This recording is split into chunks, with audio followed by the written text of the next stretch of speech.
Dans l'arrière-boutique de cette pharmacie, vacciner fait partie des gestes quotidiens.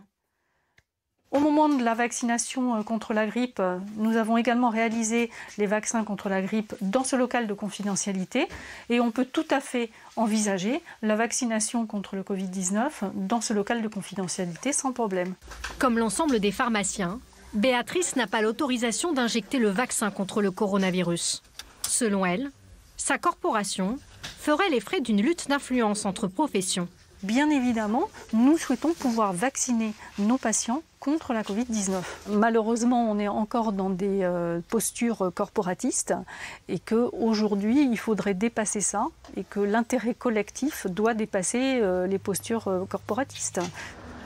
Seule prérogative de certaines pharmacies, stocker et livrer les doses de vaccins aux EHPAD et aux hôpitaux.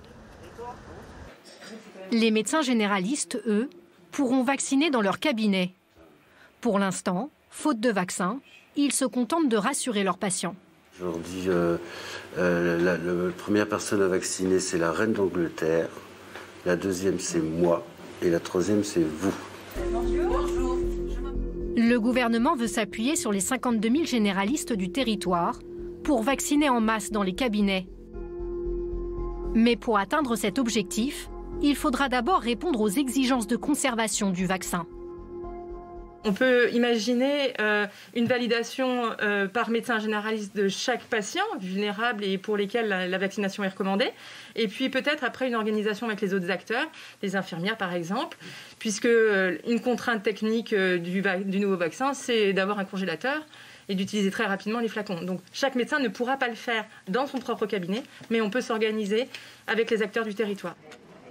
27 centres hospitaliers proposent la vaccination contre le Covid-19. À partir de demain, il y en aura 4 fois plus. Pas de maladie à déclarer, si j'ose dire. Des allergies sévères connues? Non. Dans les hôpitaux, les infirmiers vaccinent déjà, mais seulement sous le contrôle d'un médecin référent, ce qui ralentirait le processus de vaccination. C'est pas l'infirmière qui était bonne, c'est le produit qui fait pas mal. On a toujours tendance à rajouter des couches de technostructure.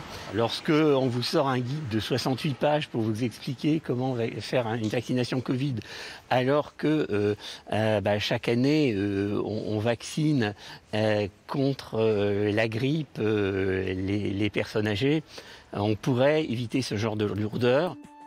Cette corporation suggère la mise en place d'une équipe mobile qui s'appuierait sur les infirmiers libéraux pour aller par exemple vacciner à domicile.